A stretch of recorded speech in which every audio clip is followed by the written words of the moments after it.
Hi, everybody. I'm Brent Stafford, and welcome to RegWatch special coverage of the Taxpayers Protection Alliance, Good Cop, Bad Cop, the counter conference to COP10, the World Health Organization's conference to the parties to the Framework Convention on Tobacco Control, happening this week in Panama City, Panama. Gentlemen, how's it going? How are you, Brent? It's day 4. It's been a long week, but I still feel a lot of energy in the room, in the conference room, for sure. It's excellent. Martin? Yeah, great to see you. Good to be here. We're having fun. Yeah. So my question to both of you now, David, you're not a vapor, are you? I am not. This is an issue that came up to me and the Taxpayers Protection Alliance a number of years ago, and just really became passionate about it, mainly because I have a connection to vaping and really to smoking. And this is my father. My father smoked 3.5 packs of cigarettes a day for 20 years. And obviously, cigarettes killed him. He died at age 63. And, growing up with a smoker is awful. We lived in St. Thomas in the Virgin Islands. And I remember going to school that we would get in the car, roll up the windows, put on the air conditioning, and just one cigarette after another. And it was disgusting. He would wake up with a cigarette in his mouth. He would go to bed with the same thing. And my mom would literally have to take the cigarette out of his mouth when he fell asleep so the house wouldn't burn down.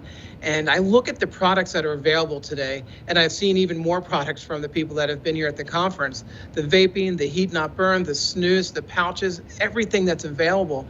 Man, I wish I could go back in time and take some of these products to him in the 60s and 70s, because he would have lived a longer life. I really believe that he would have lived a longer life if he would have had these products. And, flavors. We talk about flavors and how controversial they are. My dad had a sweet tooth.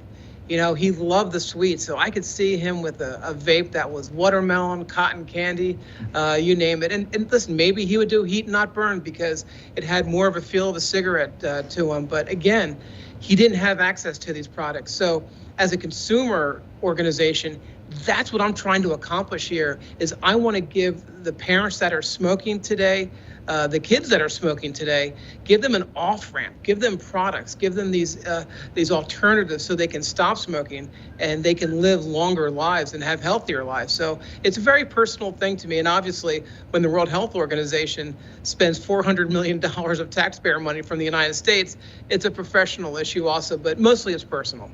And Martin, what got you into being an advocate for vaping? Well, as I say to everyone, I used to be a smoker. I had never made a single quit attempt. I absolutely love smoking. I literally had never tried to quit smoking ever. But I was just interested in these products because, I've always sort of not been too happy with the nanny state. And I heard in the UK that the government was thinking about banning them. So I went on forums and asked people what they were all about. And there's a woman up in Leeds who sent me a whole load of kit and just with little sticky notes on it saying this goes here, this goes there. And so I got a feel of what they were. But because of that, I used to write articles on my blog about them. And over time, I just started using the products more and more. And it came to a point where I just said to my wife, I said, when was the last time I had a cigarette? And she said probably about 4 or 5 weeks ago.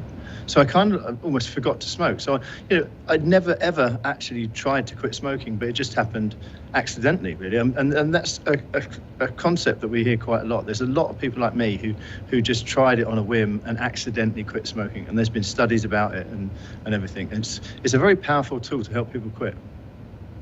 Yeah, and is it even fair to say it's accident? It's almost fortuitous. There's actually something about it. If you actually pick up a vaping device, the chances that you're going to end up quitting, if it's an effective device with good flavor and strong nicotine, it's almost guaranteed.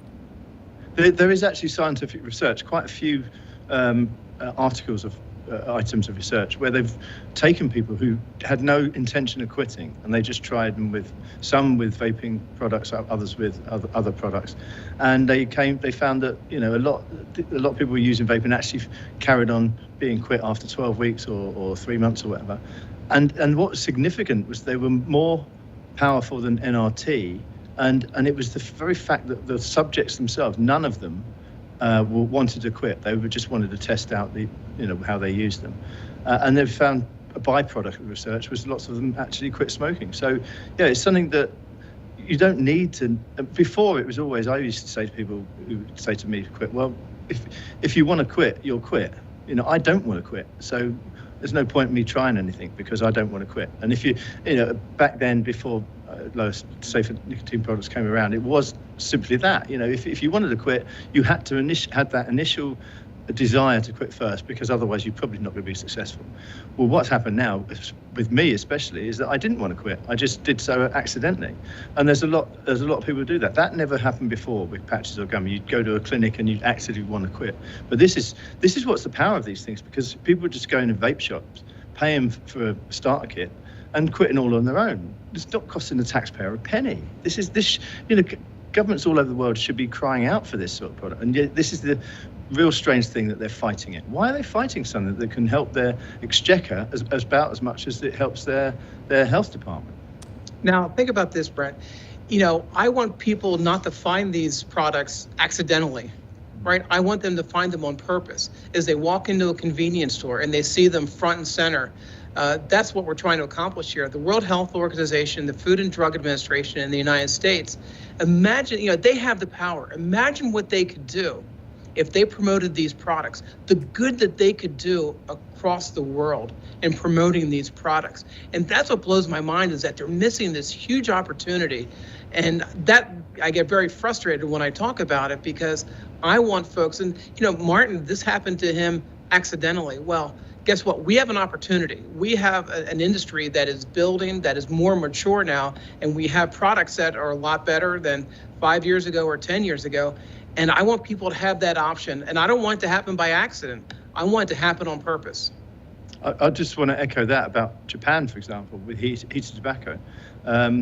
Their sales of cigarettes in Japan has gone from 2017, when they were first marketed, down to I think it was early 2023. The sales of cigarettes have declined by 50%. I mean, that's half of the sales of cigarettes just gone in a few short years. And like David said, this is not because the government was endorsing these products. The government was fighting against them, and it still had the power to reduce cigarette sales by 50%. That's an immense power. And again, I'll say, why are governments fighting this? I just don't understand it. It's interesting. I mean, I was a 25-year smoker. I quit using Champex, but it made me go out of my mind. And if it wasn't for the fact that vaping was around, I would have still been smoking. And in fact, I did go back to being a dual user for some time, partly because I was so pissed off at tobacco control, and how dare you tell me I can't vape, and it's just a bunch of psychological head games. But it's got me to thinking, is that a smoker knows, anybody who's picked up smoking in the last 40 years knows that it's going to kill you, and yet you still smoke. And in fact, not just smoke, but love smoking. I loved smoking. I still love smoking. And it's not just the nicotine, it's the actual smoking part of it. The whole thing, I love it. If it wasn't going to kill me, I would still be smoking. And then knowing that it was going to kill me, I still smoked. And then they dumped on taxes that made it was $9,000 a year in after-tax money is what my smoking habit cost me, because I was 2 packs a day. This is just up to 2015. And finally, that, broke my back and got me moving to be in a quit mode. So I think that tobacco control seems to not understand the smoker. The smoker is not a victim of big tobacco. They're not even really that hooked on the nicotine. It's the pleasure, it's the independence, it's, there's a whole bunch of stuff that's wrapped up around in it that a consumer has chosen to buy a consumer product. A cigarette is a consumer product. So we're just asking for the right to be able to buy a safer consumer product. Yeah, that's right. And going back to my father's story, is that I spoke to him many times about his smoking and how much I hated it. And he said, listen, I know what I'm doing to my body. I know every time I pick up a cigarette, I know what's happening inside my body, and yet I smoke because I like to smoke. So he was not under any disillusion about what a cigarette was, and no Surgeon General warning. And he said, listen, I don't need a Surgeon General warning. to tell me that cigarettes are bad for me. I know this. And again, it goes back to, the choice, freedom of choice. And he didn't have a choice. And a lot of people don't because of what the World Health Organization is doing and what the FDA is doing. And that's all we're asking for is freedom of choice. Yeah, we were talking about this on panels earlier today and saying how, the WHO and tobacco control tend to see smokers and vapors as some sort of subclass, subhuman being kind of thing. And they long since dehumanized smokers by saying they're not making a freedom of choice, they're addicted. When they're addicted, they're not making a choice. They're sort of like the product has overtaken their free choice. They obviously think anyone who smokes or vapes is an idiot. And that's kind of the attitude they got. So they never see the freedom of choice aspect. As far as tobacco control is concerned, no one actually enjoys smoking tobacco. They just do it because they're addicted. And I think that's a rather offensive way of thinking of it. And Brent, we treat a drug addiction completely different, right? If someone stops, drug use, heroin, you name it, they are celebrated, which they should be, absolutely should be celebrated when you quit drugs. And they get a token, a 30-day token, a 60-day token. Why not do that for smokers? People that quit smoking and they take up vaping, why not do that for them? Celebrate these people. Celebrate the ones that are stopping combustible cigarettes. And I think that would really change the dynamic in this country because you have people going through addiction with drugs that are celebrated when they give it up. And again, do the same for former smokers. Let me say on the hard drug side, it seems that public health is more than happy to continue to provide the environment around which hard drug users can continue along with their habit. In fact, dehumanizing them is a total taboo. You can't even, so why is it that a human being who smokes is dehumanized and a victim of this addiction? But then those that, are demonstrably harmful to themselves and to the society around them, they're almost valorized for being drug users. Well, Mark Oates made this point today on one of our panels where he said during the HIV AIDS crisis in the early 80s, they didn't stigmatize, because at the time they thought it was only gay people who would get this. They didn't put big adverts up in sort of gay nightclubs of people dying of HIV and AIDS and stigmatise them like that. They said that would be offensive and it'd be rude, but they see no problem doing that with smokers. It's the stigma thing, and I don't know why they seem tobacco control have got stuck in this kind of rut about wanting but this gets back to what I was saying before about how they seem to consider smokers and vapors as somehow subhuman, and they don't treat us with any respect. They won't let us go to their conferences. They won't listen to our arguments. It's almost like we'll talk at you, we'll talk about you, but we don't want to hear anything from you. Yeah, part of it must be that, there's millions of people who have quit smoking before vaping was around, and they resent how hard it was to quit and the 20 extra pounds they put on and everything else. And they're just miserable people because they quit smoking and they don't get to enjoy nicotine anymore. I wonder if that's got anything to do with it. It could be. There's not many tobacco controllers I know who weren't former smokers. So, yeah, you might have something there. So let's turn back to the conference now. Is there any information that we can glean out of what's happened over the last day or two actually at COP10, or is it like a total enigma wrapped up in a secret and covered in secret sauce? Well, it's kind of stagnated a little bit from what we've heard from the bulletins and the journal. They've been debating Articles 9 and 10 for 2 days now, and they don't seem to be getting anywhere. And I pointed out in our introduction this morning that I wrote something for Filter in August 2023, where I spoke about Articles 9 and 10, where the WHO had surveyed parties and said, the whole point they're talking about is whether to set up an expert group to talk about the discussion on contents and emissions of products.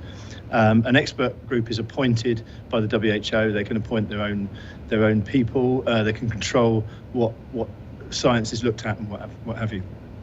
With a working group, then that means any of the parties can volunteer to be on it. That they say, I would like to be on the working group, I want to get into this discussion, and then that's the parties who are in charge. There was a working group which had been a long-standing group. It was suspended in 2018 at COP8, and the survey that went out in 2020 was, do you want this working group to be reactivated, or should we just go for an expert group? And 60% of parties said that they wanted to reactivate the working group. They surveyed them again in 2021, and once again it was a majority said we would like the working group, please. And what the WHO said after those two surveys was, they said, well, this suggests little support for reactivation of the mandate of the working group, and went on to recommend an expert group. And that's what they're debating right now. So the fact there was a majority against an expert group in 2020 and 21, I don't know why they think they're not going to have the same sort of disagreement with the parties when it comes to debating at COP10. And so they've been debating this for at least 2 days, and it doesn't look like, from what I've read, that they're any closer to coming to a consensus. And Martin, wasn't this the reason why St. Kitts and Nevis was shut down? Is because they were talking about the working group, and the WHO official wouldn't let them finish? I mean, is that part of the tension? Well, they're not. The WHO isn't particularly keen on working groups because they're not strictly in control. They prefer expert groups. And St. Kitts and Nevis wanted to have a working group to discuss Article 1D and harm reduction, and define it in detail what harm reduction is. And that would mean having to talk about harm reduction. And over the last few COPs, the WHO hasn't wanted to talk about harm reduction at all. They've withdrawn from talking about harm reduction, so they're not too keen on that. They will get, St. Kitts and Nevis will get a hearing on their proposal, but they're likely to be pushed around, I expect. But we'll see. It'd be nice if they got some success out of it. Well, isn't this an interesting microcosm of what's happened at the World Health Organization? Is that the working group, which is anyone can join, you can have these discussions, that's being shut down. But what they want to do is they want to promote the expert group, which is handpicked, cherry-picked, whatever term you want to use, because the WHO is about control.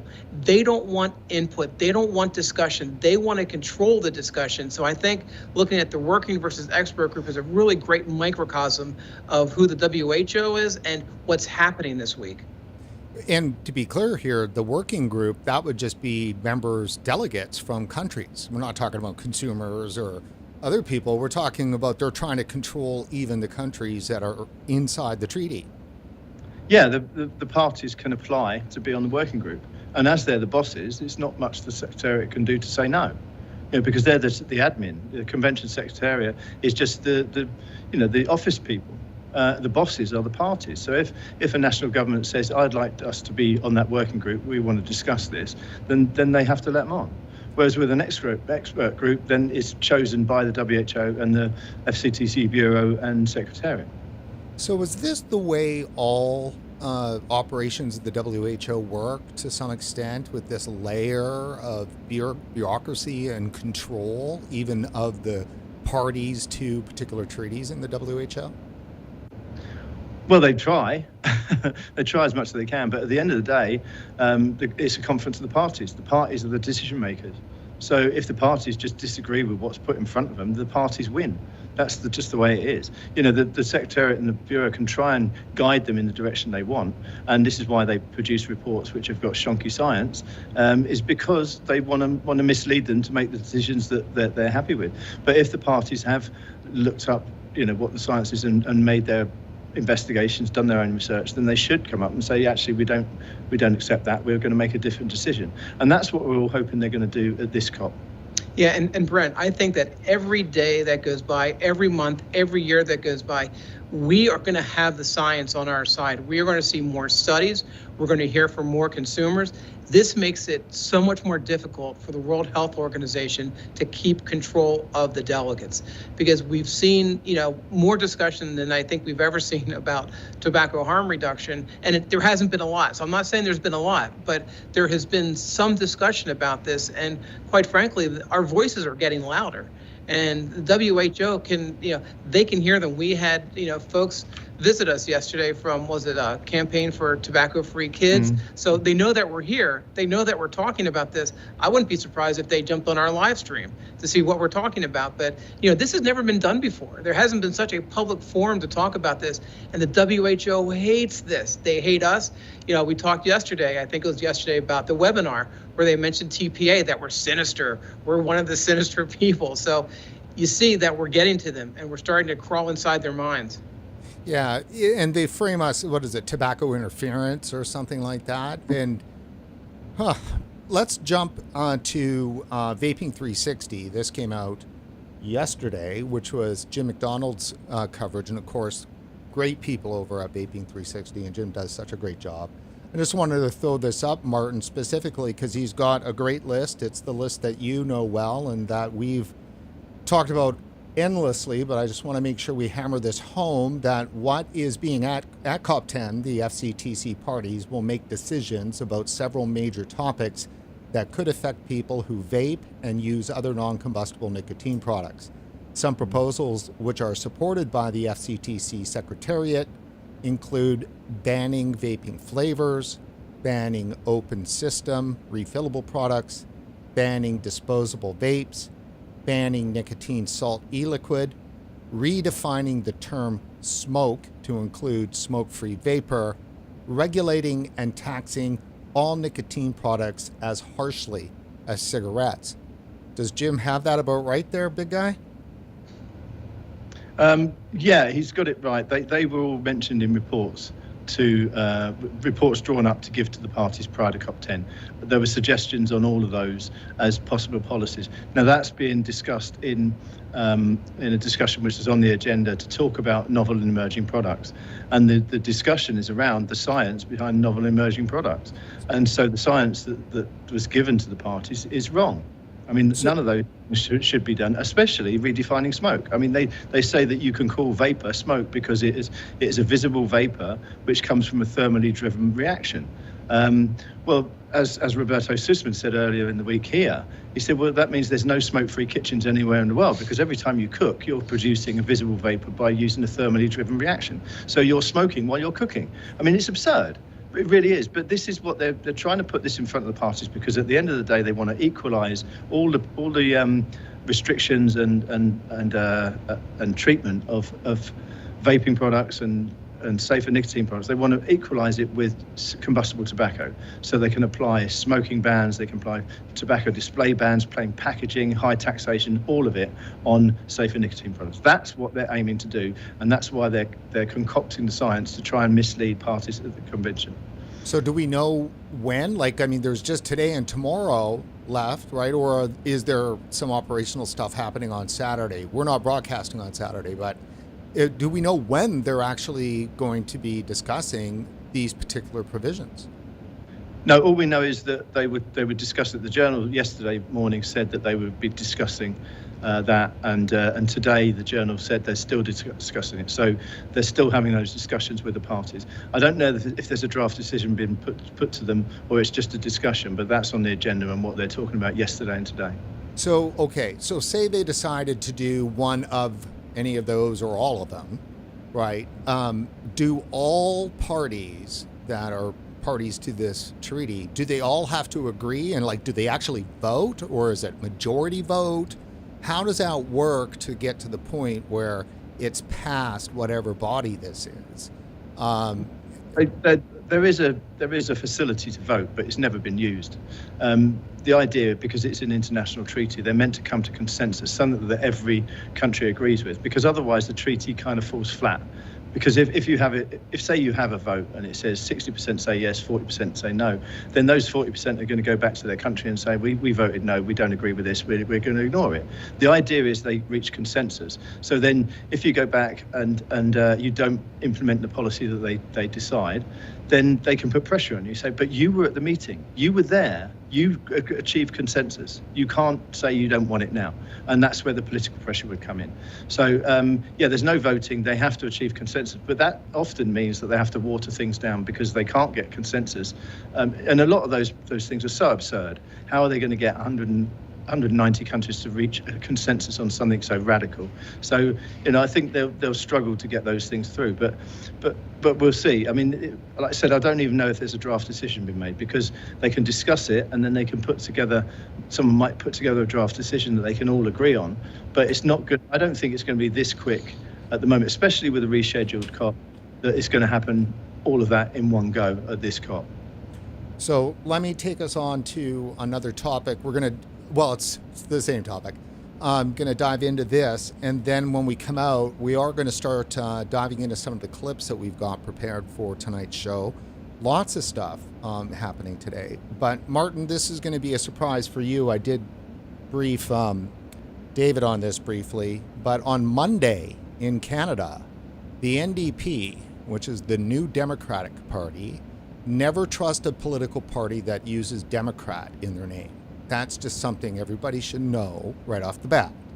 And so they put out and this is the party that signed the deal with the federal Liberals that put Trudeau back in power in 2021. So, I mean, it's just a mess. So anyhow, here's what got put out. The NDP is seeking to criminalize the, quote, promotion of fossil fuels and prescribe jail time even for Canadians who say scientifically true things, such as how burning natural gas is cleaner than burning coal. The person who tabled this added that the oil and gas sector was trafficking in, quote, disinformation and, quote, killing people. He also twice framed his bill as the dawn of the industry's, quote, big tobacco moment, an apparent reference to Canada's blanket federal ban on tobacco advertising. The act would technically apply to any Canadian who is found to be speaking well of the oil industry or of oil generally. It criminalizes a laundry list of common pro-oil and gas arguments, even ones that have a reliable basis in fact. Section 8 of the Act makes it a crime for a person to argue that a fossil fuel is, quote, less harmful than other fossil fuels. And if you violate this act as a regular citizen, it could be up to a $500,000 fine. If you're an actual oil company, the punishment could be as strict as 2 years in jail and $1 million. And keep in mind, in Canada, in the Tobacco Act, right, it is a crime to promote tobacco in certain manners, even as a citizen. So like, for instance, in Quebec, which is pretty strict, like you can't pass out Royal College of Physicians reports or Public Health England reports. It's against the law. So, I mean, for anybody to say that what's happening inside the tobacco area of things doesn't bleed out into the regular world, well, they're wrong, because they're now taking what's been going on in tobacco and applying it now to other industries. Yeah, go on. Yeah, well, this just reminds me of what's happening in Panama City. What happened yesterday? The Ministry of Health went to 4 hotels where delegates were staying, and they were looking for people that were handing out pamphlets talking about the benefits of tobacco harm reduction, of vaping. They are trying to control speech. There's no other way to put this, is that they're trying to shut down speech, shut down discussion about this, and to have Ministry of Health thugs going from hotel to hotel, potentially arresting people for handing out material, pieces of paper. And now we see with fossil fuels in Canada, this is really a bad and chilling trend we're seeing, that what governments are doing. And I mean, needless to say, this has to be stopped. There has to be freedom of expression. There's freedom of speech in globally. And I'm just, disgusted to hear that this is not only happening at the WHO, but now in individual countries, because they don't like a company or they don't like a particular product. This is the weaponization of government. This is the weaponization of the bureaucracy and of governments around the world, and it has to be stopped. I'd say that, firstly, penalties there are child's play compared with what we've seen in some jurisdictions. At the moment, the tobacco bill is going through in South Africa. And if you're a vapor and you say to someone who's smoking, you should try this vape because it's less harmful than your cigarette, you can be arrested for that, for making a health claim, and the maximum sentence is 10 years in jail. And in India, they've banned e-cigarettes, they've banned research into e-cigarettes, and last year, a few months ago in fact, there was an organisation that held it was kind of a research conference to talk about the benefit, not the benefits even, just to talk about vaping and the entity of vaping, the phenomenon of vaping. And they were warned by the government that they were breaking the law just holding that conference. I mean, it's really quite draconian and well, Orwellian, I suppose is the word you use, isn't it? So we have a voice from Africa here. Go ahead, David. No, I just want to say, on the flip side, what we saw yesterday was someone in the Spanish government posted a picture of a mock-up of a disposable vape, and the brand name was New Vapor or something like that, and it said cancer flavour, and there was a thing there saying 100% carcinogenic. Now, no one anywhere in the world has said that vaping causes cancer. Nicotine doesn't cause cancer. No one said it. But this guy is fully allowed to spread this. The WHO won't do anything about it. The FCTC won't do anything about it. So you're saying there, you can't even say things that are true without being criminalised. Well, these people are saying things that are 100% untrue, and no one's going to put them up on it. And they're harming people's health by making those claims. It's absolutely disgraceful. I mean, I just say it staggers me. It really does. Well, those that were watching RegWatch in 2020 know that as soon as COVID hit, I'm like, you should not be surprised. Public health are experts at disinformation and misinformation and propaganda. We've been seeing it for years on the vaping side. So, dear goodness, we're going to jump to a quick clip. Now, it is quick, everyone. So this is Emmanuel Mwapi, who's an award-winning filmmaker and THR activist in Zambia.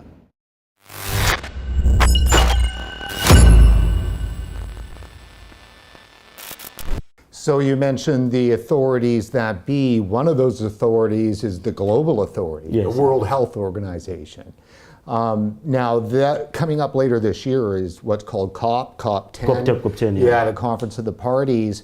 And it doesn't look like it's going to go so well for safer nicotine products, potentially. If you had an opportunity to send a message to the delegates at COP10, what would that message be? My question would be, would you accept evil for something that's less evil? Maybe that would be the question for me. And are you able to eradicate this? Are you able to eradicate this evil completely?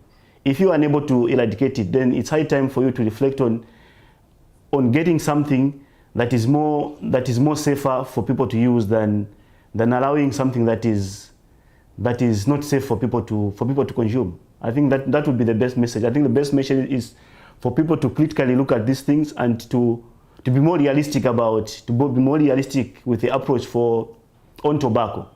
Because, for example, if we say ban tobacco, so for example in Zambia we have a lot of people that are farming tobacco. So one of the things that they can critically look into, not saying okay, ban tobacco or stop tobacco farming. Of course, it will be hard for people to stop. One of the things they can critically look into is one of the things that the Smoke-Free World is doing, where they're empowering farmers to shift from use of tobacco. For example, if I'm using 10 hectares of land to plant tobacco, they can slowly start shifting to alternative crops. Like for example, say, okay, instead of 10 hectares of land of tobacco, can we use 30% to plant maize for this year, so that slowly we get to a world that will be smoke-free.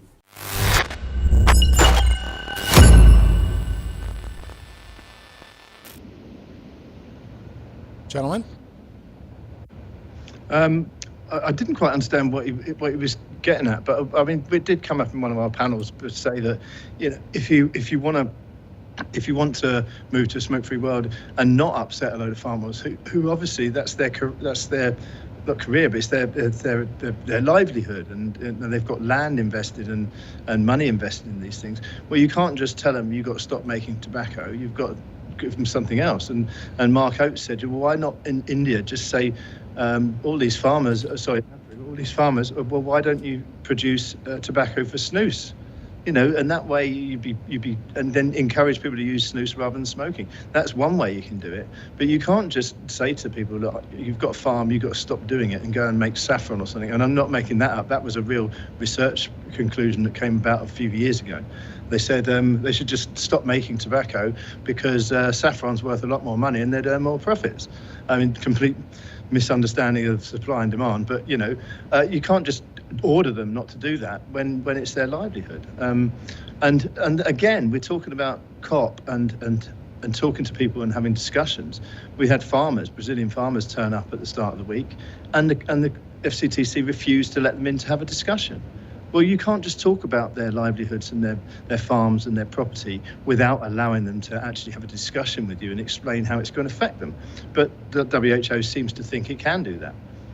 Now, Martin, I had a similar experience, and Brent, I think you'll appreciate this, is that I was at a meeting with the trade representative from the United States. This was a luncheon that he was at, and tobacco was brought up, and they were trying to, limit tobacco. And someone said, well, what about the farmers? In the United States, there's a really big tobacco farming industry. And he said, they can grow something else. They don't have to grow tobacco. They can grow sweet potatoes. Really? I mean, this is the cavalier attitude they have to these farmers these farms have probably been in their families for decades. And, what I'm sort of seeing here at COP and with the WHO is I think the different regions are going to have different ideas about what to do with tobacco, because you have the continent of Africa, you have a lot of tobacco farming. And for them to be told, like Martin said, taking away their livelihood, how do you tell a country to take away their livelihood, to what is bringing them money? And listen, remember, we're not talking about illegal activity. We're talking about legal tobacco farming. So it's not as if they're, selling blood diamonds on the market, right? I mean, this is tobacco. And the WHO is telling them not to do this. And that's why they're getting pushback. That's why they're saying, no, I don't care how much money you give our country. I don't care what you say, but this helps generations of families in our country. So, I'm curious to see what the regional sort of infighting, what goes on with that in the coming years. That's a very good point. Let me bring on Dr. Jasjeet Ahluwalia. He is a physician and public health scientist, professor of behavioral and social sciences and internal medicine, Center for Alcohol and Addiction Studies at Brown University School of Public Health. So straight from your home country there, David.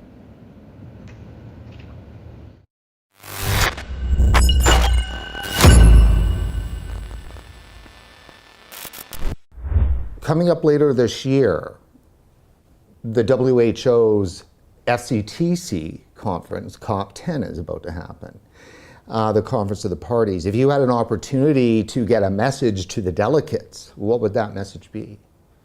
So I don't follow the WHO and the COP and the acronyms. There's only so much I can do. So I plead a little bit of ignorance. I would just say what I've seen of the WHO and some of the pronouncements and things, they're not using science to inform policy, so I'll just leave it at that. I say with the message is focus on the smoker, focus on the human being, have empathy, don't judge. If someone's gonna make money in getting someone less unhealthy, double negative, cigarettes, less unhealthy, then support that. We don't want people using cigarettes.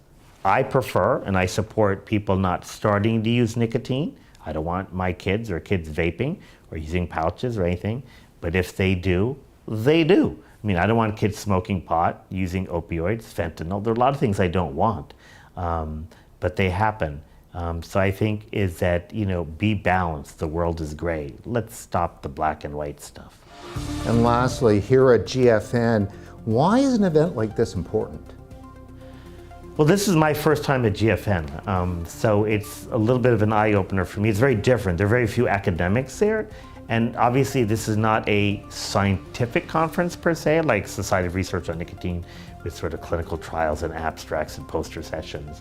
So it's important for me because I'd like to see different stakeholders. There are a lot of stakeholders in this game, so to speak. It's not just sort of scientists or policymakers. They're consumers, they're advocates, they're manufacturers, they're suppliers.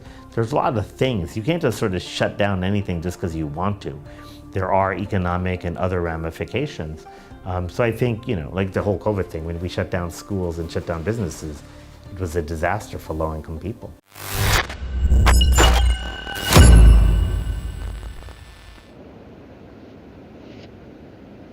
There you go. And also, we got a little bit of a plug-in for Global Forum on Nicotine. So, Well, and listen, the last part he talked about he was absolutely correct. I mean, my head hurts from agreeing so much from what he was saying, but the stakeholders. There are so many stakeholders in this discussion, all the way, consumers, industry, scientists, right? I mean, scientists are stakeholders in this, the science community. So I'm glad that he talked about everyone that's involved in this discussion. Well, at least everyone we're involving in our discussion here at Good Cop. The WHO isn't involving all the stakeholders in their discussion, but, we need to keep on talking about that there are a lot of people involved in this and a lot of people that are interested in this and will benefit from this. Yeah. Mark? I can.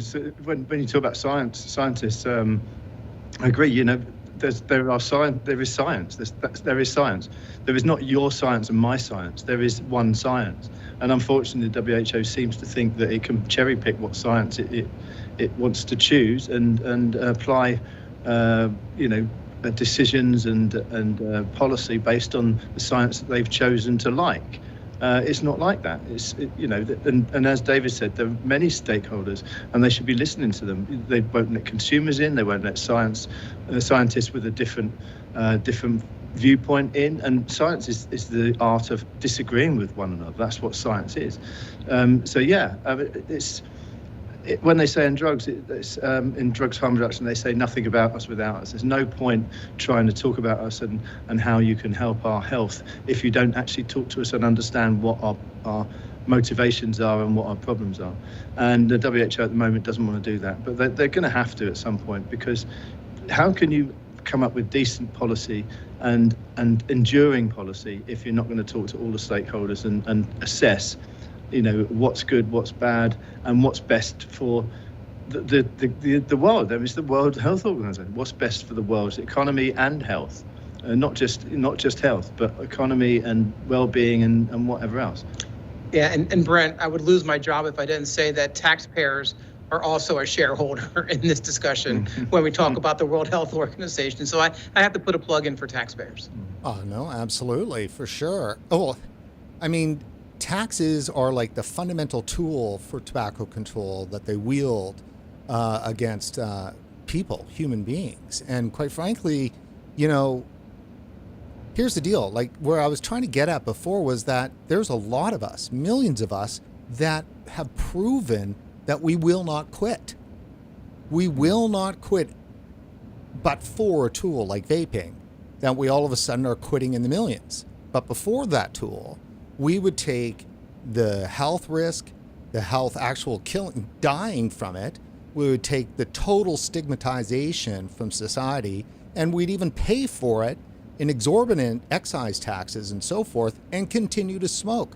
So what point have they not figured, like they just really don't even understand the people? Taxes don't make people healthier, they make them poorer. Yeah. Okay, so I've got a voice here from Janine Timmons, who's a Canadian advocate, for the lack of a better term, for tobacco harm reduction. She was originally supposed to be down in Panama as one of your consumer voices, but couldn't make it. So here she is with a voice from Panama.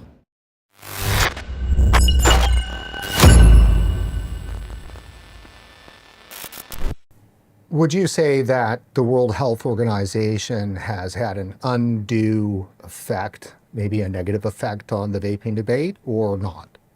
Oh, I'd say it's had a negative As far as I know, in the bits that I have read, they would like to change very many things at COP10. If they had their way, I think that they would like to ban it worldwide. They would like a flavor ban. They don't want flavors. I'm not even sure they want tobacco. So they want to render it useless, really. A conference on tobacco and vaping should always include health. So what they're doing to me is the exact opposite. And I think it's having a negative effect. We're actually fighting for our lives here, and we're doing exactly what we've been told to do all of our smoking lives, which is quit. But where's the parade? We've all quit, and we're still waiting for the parade. They need to continue to listen to us. I feel when the lines of communication remain open, it's always a positive thing.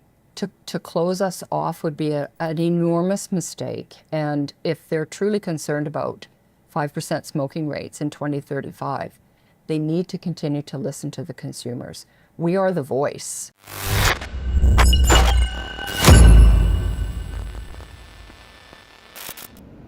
Well, there's an awful lot to be said there from Janine. Where's the parade to start with? Yeah, I try and explain to people because on social media you'll find vapers are very passionate, always have been, and I'm quite impressed with how passionate vapers are. But why are they passionate? Well, they all used to be smokers, and they found a product, whether it's vaping or whether it's heat or burn or nicotine pouches or snus. They found this product that they feel has improved their life immensely, and they can't understand why public health isn't happy for them and why they're still having to fight. You know, it was once I'm sorry for the expletive here, Brent, but it was once explained to me by one of these vapors that they said, well, the reason we're so passionate because we're all smokers. We've been shat on twice. You know, I mean, exactly. Why is this not being celebrated? They're still having to fight to keep the vaping products and other products that they said have helped them quit smoking. Why is the WHO not satisfied? Why not celebrating this? Like Janine said, where's the parade? And that's where the passion comes from. They get angry and they get upset. And this is why I finished one of the panels we had today by saying it doesn't matter what they do, we're going to be back again at COP11. Vaping consumers are never going away. The WHO might as well just accept that vaping consumers are going to carry on vaping.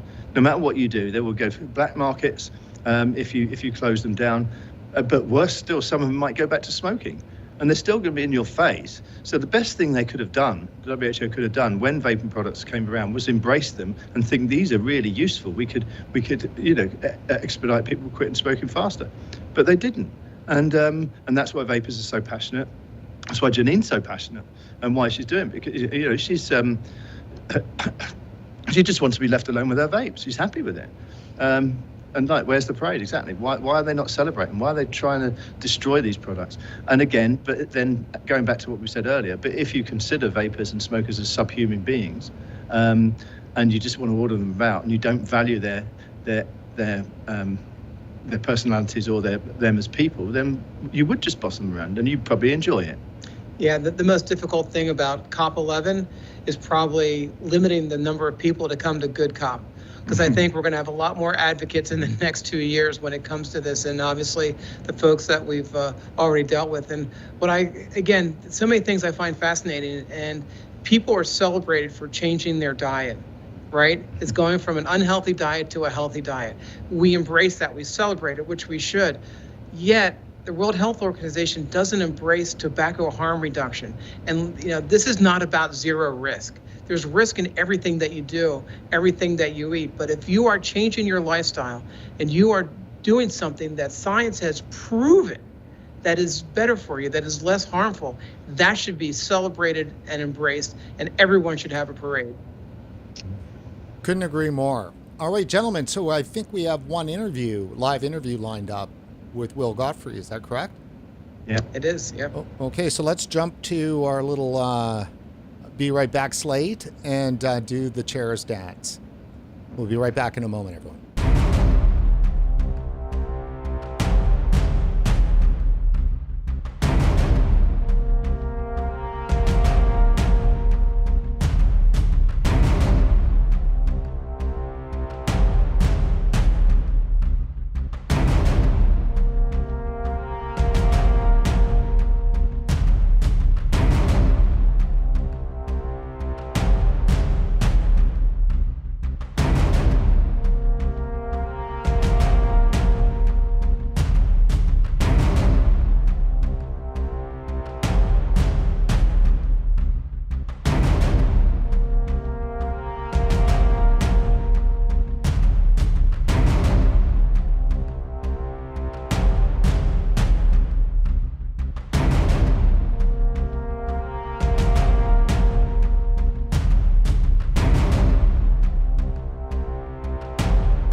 Well, hi, everybody. We have Will Godfrey here. And Will, I'm going to read this out here. So, founder and editor-in-chief, Filter, executive director, the Influence Foundation. Is that correct?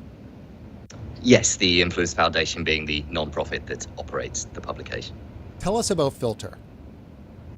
Well, Filter was launched in 2018. It's an online publication whose mission is to advocate through journalism for rational and compassionate approaches to drug use, drug policy, and human rights. So we cover all manner of harm reduction, drug policy, and related topics, with significant emphasis within that on tobacco harm reduction. Yeah, it's really a remarkable resource. RegWatch uses it all the time.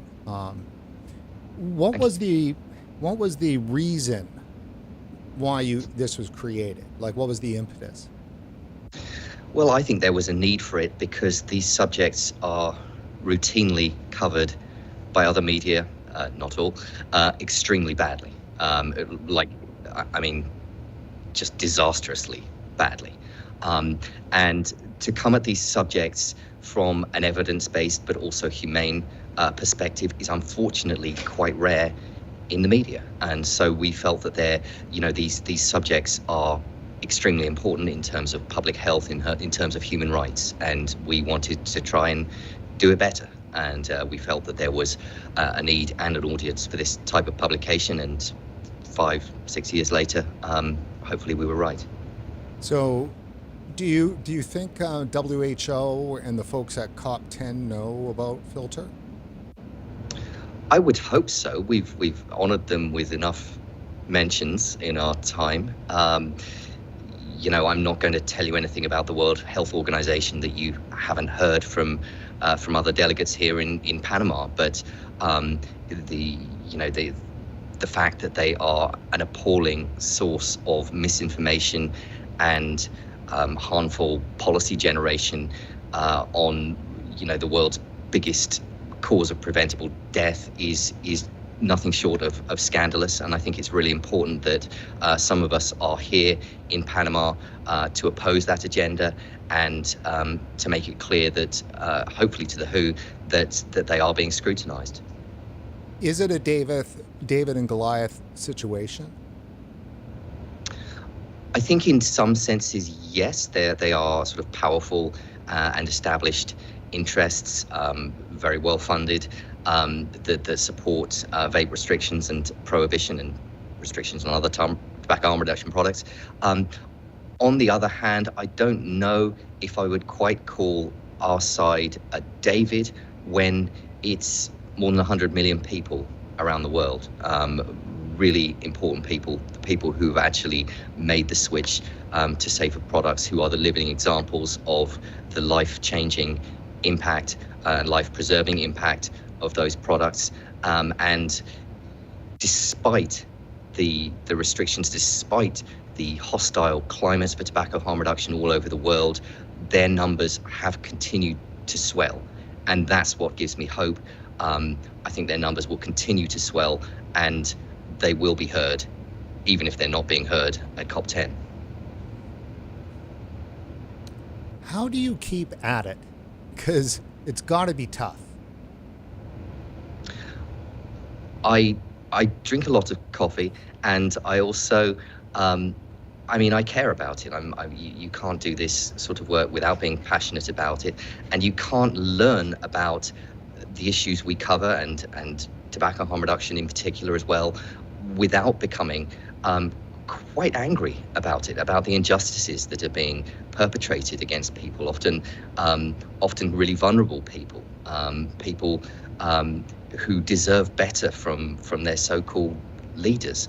And so it's that keeps me going, as well as the inspiration provided by all the folks I've met along this journey and had the privilege of working with, whether we're quoting them or publishing their work. And there's a movement here that inspires me, and I'm proud to be part of it. Oh, that's excellent. Let me ask you, what's your reaction to what's happened in the UK recently? It's incredibly dispiriting. From my perspective, we write about tobacco harm reduction policies all over the world, and it's been almost a custom for us at Filter to talk about some terrible draconian policy somewhere and say, well, in the UK they're doing this and this. And in April 2023, the UK government announced in an unprecedented move that it would give out free vape starter kits to 1 million people who smoke. Ever since then, things have gone downhill in a serious way. Obviously, the disposables ban that has now been announced, and that's, I don't need to tell you, but it's incredibly problematic. Disposables particularly are, a low-cost, low-barrier form of access to vaping for people who are often just starting on their journey for switching. They are preferred often by some of the more marginalized populations in society, and as such, they're really important. Now, I understand there are some legitimate concerns about them, environmental particularly, but those are surmountable. Better products can be developed, better recycling and all of that, and it's not a reason to take away this life-saving resource from people. Yeah, it really feels like anti-vaping campaigners really attached their cause to around disposables and were able to use it to kind of push through and break down the barriers. Yes, I think so. There's a certain visibility to them, both on display and when discarded, and so people without a vested interest or personal knowledge of their harm reduction role might feel mildly irritated. Of course, they're fed a constant stream of disinformation by media and government, and so yeah, it's just a sort of a cheap move that seems superficially popular that Rishi Sunak has decided to make. It's a terrible shame, and I mean, hasn't the UK learned something from the smoking cessation rates since vapes became widely available there? I mean, it's been a success story that it now looks like it might be jeopardized. To make an optimistic point, the genie is very much out of the bottle in the UK. People are not going to stop vaping who've started, but moves like this could well slow down the transition, and that's a terrible shame. Yeah, I guess just lastly to point out that my concern is that it would go straight into COP10 and give a lot of, wind beneath the wings for the anti-vaping campaigners down in Panama. Yes, I think it could, because the UK has been seen as a kind of flagship for tobacco harm reduction, certainly the vaping strand of it. And, a hope, maybe not a very strong hope, but a hope that the folks on our side of the fence had was that some governments with more progressive tobacco harm reduction policies would actually speak out and would actually oppose the very negative agenda that seems to be predictably rolling out there. Well, Will, thank you for your time today and for all the hard work from you and your journalists at Filter Mag. Again, it's filtermag.org. That's right, yes. Awesome. Thanks very much. Pleasure to join you. See you soon. Bye. See you soon. Bye-bye.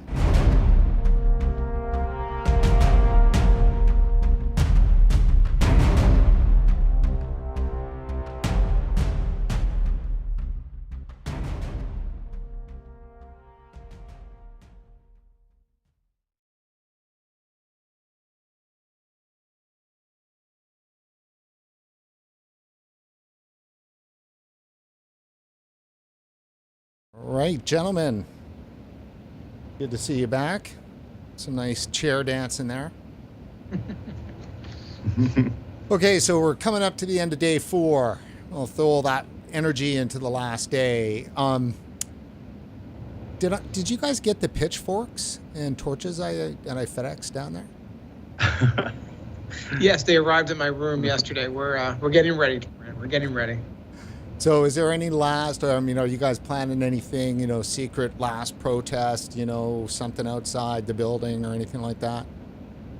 Boy, with what happened yesterday and not being able to even hand out pamphlets, everyone's on a little edge. I'm not going to lie to you that this is what the WHO is doing, these heavy-handed tactics. But listen, tomorrow is the last day. We've had an amazing conference. We've talked to scientists, we've talked to consumers, public policy advocates, and it's really amazing to hear all these people. And a lot of these people are just people I've known on social media, and to meet them in person, I mean, the personalities are amazing. And working with Martin has been an absolute pleasure, not just this week, but the last few years. So it's been an incredible week. And tomorrow, last day of COP. Let's see what happens. Martin, any last words? No, we got another program tomorrow. We've got a panel on the best and worst countries promoting tobacco harm reduction. We've got one on what do consumers need to do in 2024 and beyond. So some of these sessions are already looking forward to what's happening after COP10, and we're going to have a bit of a celebration on Friday night, as most people do. But yeah, it's been a good experience, and I'll say it again, the lineup we've had here, some amazing people, some incredible panels, and some really, really good thoughts and inspiration from everyone who's spoken. I mean, literally a rocket scientist, isn't Dr. Sussman? Sussman, yeah. He's a rocket scientist. I mean, we have a rocket scientist here with us. We have cardiologists. So the WHO does not have a rocket scientist in their conference right now. That is a great place to end. Gentlemen, thank you so very much. Everybody, please come back tomorrow for our last day at 4 p.m. Eastern for the Good Cop, Bad Cop counter conference to COP10.